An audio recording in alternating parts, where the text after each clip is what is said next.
බැන්ඩු අයියා පොඩක් හම්බෙන්න කියලා ආවේ. මම ෆ්ලැට් එකේ C බ්ලොක් එකේ. මම හේමාල්. මීට ටික දවසකට උඩදී අයියාගේ මල්ලි මායි අතර පොඩි ප්‍රශ්නයක් ඇති වෙලා මම මල්ලිට ගැහුවා. නෑ බැන්ඩු අයියේ දෙන්න කතා කරගෙන ඉඳිද්දි වැරදිලා වගේ මෙයාගේ තාත්තට පාරක් වැදුනා. එතෙන්දි තමයි ප්‍රශ්නේ ඇතුනේ බැන්ඩු අයියේ. අඩෝ උඹ මගේ ඒරියා එකේ ඉඳන් මගේ මිනිස්සුන්ට විරුද්ධව පොලිසිය ඇන්ට්‍රියක් දැම්මා ආ?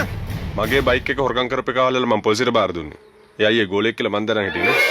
අඩෝ උඹ කියන අපේ කොල්ලෝ ඔක්කොම හොරු කියලාද මිනිහම්? එහෙම නෙමෙයි. අයියව මෙතනට ගෙනල්ලා මගේ ඉස්සරහා තියලා අහලා බලන්න. ඌ නෑ කියනවා නම් මම මෙතනදිම කපලා කොටලා ඉවරක් කරලා දාන්න. බැන්ඩෝ ඇතුළට ගියාට පස්සේ බිස්නස් එක දිගටම කරගෙන යන්න කියලා මහත්තයා මට යෝජනාවක් දැම්මා. මං කිව්වා අයියනකම් බෑ කියලා. මට පේන්නේ මහත්තයා ජීජීව බාගෙන වගේ. අයියෝ උඹ මට මේක නොකියුවේ? හා? කොහෙන්ද සිරා? ඇතුළේ. මේ වැඩ හින්දා මගේ නම සවුත් වෙනවා වසන්ත. ෂේ. ඒයි.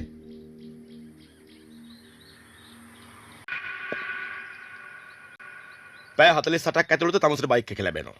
මොකක් හරි කරුමයක් වෙලා බයික් එක නොලැබී ගියොත් මං තමුසට වටිනාකම ගෙවනවා. නෑ. එහෙම අවශ්‍ය නෑ අයියේ. මට ඕන උනේ අයියව කෙලින්ම හම්බෙලා මේ විස්තරේ කතා කරන්න. එච්චරයි.